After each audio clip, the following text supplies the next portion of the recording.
ข้าพเจ้าเห็นว่ายังเบาบางหลายการกวดอันที่หนึ่งเราเป็นว่ามีลักษณะร่วมหัวกันกวดโครงการพอแล้วไปคุณภาพเป็นอะไรการใช้จ่ายเป็นอะไรบางโครงการเพิ่มตัวเลขงบประมาณเพราะ3 เทื่อแต่ว่าให้เขาก็ให้ผ่านในระยะที่ผ่านมาข้าพเจ้าก็ยังยกตัวอย่างบางถนนหนทางบางบ่อนนี่ข้าพเจ้าว่ามันควรมีการควบกายอย่างเข้มงวดอันสุดท้ายมาเป็นอย่างข้าพเจ้าจะเสนอว่าเจ้าของโครงการนั้นต้องรับผิดชอบต่อประเทศชาติบ้านเมืองมันได้มาตรฐานมันนำใช้ได้แท้หรือบอก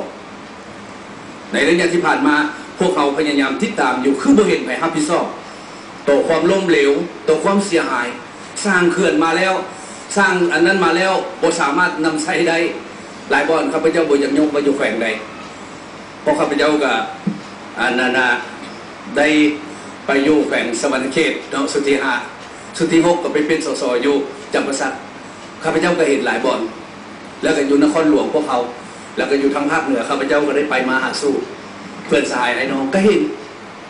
ดังนั้นไม่ไปรับผิดชอบอันนี้ต่อเงินคำกำแก้วอันนี้ต่อภาษีของประชาชนอันนี้นี่ข้าพเจ้าอยากเสนอต่อท่านรัฐมนตรีช่วยว่าถ้าอันใดสามารถพอ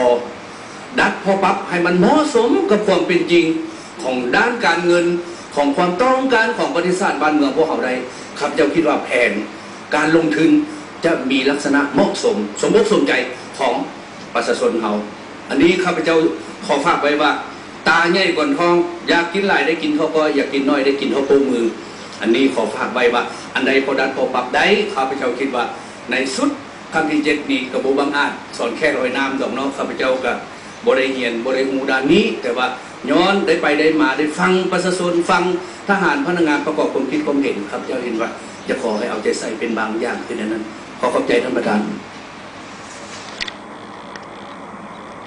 พอดีคือว่าขอดโมง